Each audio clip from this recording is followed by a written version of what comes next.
వ్యాపించిన పరమేశ్వరుడే ఆత్మ అని తెలుసుకోవటం. మానసిక దుఃఖాలు ఏవి లేకపోవటం స్వర్గం. అక్కడ వ్యాధుల బాధలు, చింతలు, దుఃఖాలు ఉండవు. అక్కడ ఆకలి దప్పులు ఉండవు. ఎవరు వృద్ధాప్యంతో బాధపడరు. మృత్యు భయం లేకుండా ఏ విధి నిషేధాలు లేక జీవులు అత్యంత నిర్భయంగా సంచరించడమే దివ్యమైన స్వర్గస్థితి.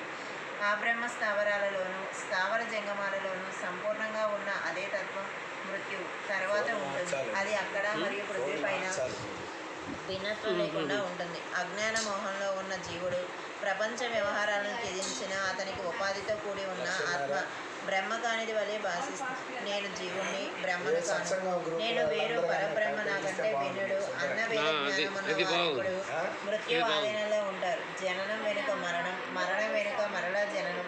ఈ జనన మరణాల చక్ర భ్రమణ వారి వంటే ఉంటుంది. దుష్కరమైన యజ్ఞ, దాన, తపస్సు వలన లభించే స్వర్గం నారాయణుని చరణ స్మరణ లేని స్వర్గలోకం.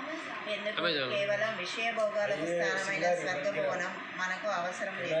గోవిందుని నామస్మరణ లేని చోట మనకెందుకు? స్వర్గలోకమైన లేక నరకలోకమైన విషయ సుఖాలలో ఏమీ భేదం లేదు. దేవేంద్రుడికైనా గాడిదకైనా సుఖం ఒక్కటి.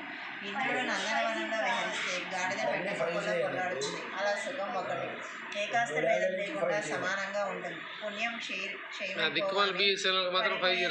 కోసం ఎందుకు ప్రయత్నించడం? అంతకంటే గొప్ప మహత్యం గల మంచిది కదూ. కల్పం అంటే మానవులకు 1,32 కోట్ల 20 లక్షల సంవత్సరాలు పైగా ఆయువు ఉన్న బ్రహ్మేముంది? భూలోకం వంటి చోటు మరొకటి లేదు. ఆయువు క్షణభంగురమైన ఏ పనైనా ఒక క్షణం చేసిన సర్వం ఈశ్వరార్పణం అని చేసే వారికి అభయస్థానం ప్రాప్తిస్తుంది. భగవద్భక్తులు లేని ప్రదేశం, గురువుల కథ వర్ణన, హరి సంకీర్తన, సంగీత నృత్యాలు, దేవుని పూజ చేయని స్థానం ఎందుకు పనికి వస్తుంది? బ్రహ్మ ఆత్మ ఒక్కటే అన్న అనుభవ జ్ఞాన ప్రాప్తికి